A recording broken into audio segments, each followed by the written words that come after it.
مسجد نبوی کا صحن تھا اور ایک شخص کونے میں بیٹھ کے دعا مانگ رہا ہے. ذرا اس کے دعا کے لفظ سنیے. اللہم انی اسألک بانک انت اللہ. اے اللہ میں تجھ سے اس لیے مانگتا ہوں کہ تو میرا اللہ جو ہے.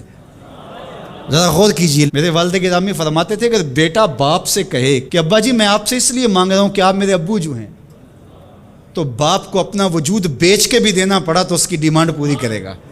جو اس نے لفظ ہی ایسا کہہ دیا کہ ابو میں آپ سے اس لیے مانگ رہا ہوں کہ آپ میرے ابو جو ہیں، تو میں نے آپ سے ہی مانگنا. تو بندہ کیا کہہ رہا ہے؟ اللہم انی اسألک بانک انت اللہ. اللہ میں تجھ سے اس لیے مانگ رہا ہوں کہ تو میرا اللہ جو ہے. لا الہ الا انت، تیرے علاوہ کوئی ہے بھی تو نہیں. انت الاحد الصمد الذی لم یلد ولم یولد. تو ایک ہی ہے، واحد ہے، اور کوئی ہے ہی نہیں جس در پہ جاؤں. کوئی چوکھٹ نہیں ہے جہاں دامن پساروں، کوئی دہلیز ہی نہیں ہے جہاں جھولی پھیلاؤں. تو بے نیاز ہے اور تجھے نہ کسی نے جنم دیا اور نہ تو نے کسی کو جنم دیا. مالک میں تیرے حضور دعا کر رہا ہوں. یہ وہ دعا کر رہا تھا کہ میرے حضور نے سن لی. تو ایک صحابی کو فرمایا کہ یہ جو دعا کر رہا ہے اب جو مانگے گا اللہ عطا کرے گا. اس نے مانگا ہی اس ڈھب سے ہے، اس ڈھب سے ہے. ایک دعا اور سن لیجئے جو سیدنا علی المرتضیٰ رضی اللہ تعالی عنہ رب سے مانگتے ہیں. اللہ اکبر. مجھے تو آج سارا دن اس دعا نے نحال کیے رکھا. یہ دعا مانگتے ہیں تو عجیب کیفیت ہوتی ہے. یا سریع الرضا اغفر لمن لا یملک الا الدعاء. اے جلدی راضی ہو جانے والے، چھیتی مان جانے والے، اغفر لمن لا یملک الا الدعاء.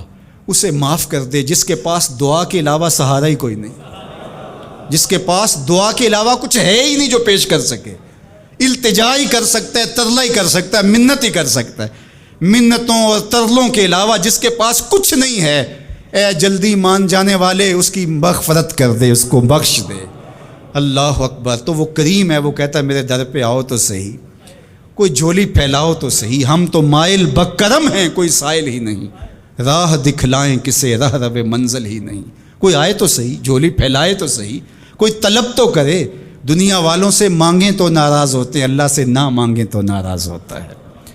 اللہ کہتا ہے مجھ سے نہ مانگو گے تو پھر کس در پہ جاؤ گے؟ قل ما یعبؤ بکم ربی لولا دعاؤکم. اگر تم نہیں مانگو گے تو پھر وہ بھی پرواہ نہیں کرے گا.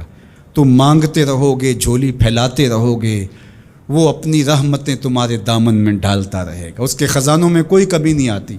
ہر بندے کو اس کی ڈیمانڈ کے مطابق، چاہت کے مطابق، طلب کے مطابق، آرزو اور تمنا کے مطابق دے دے.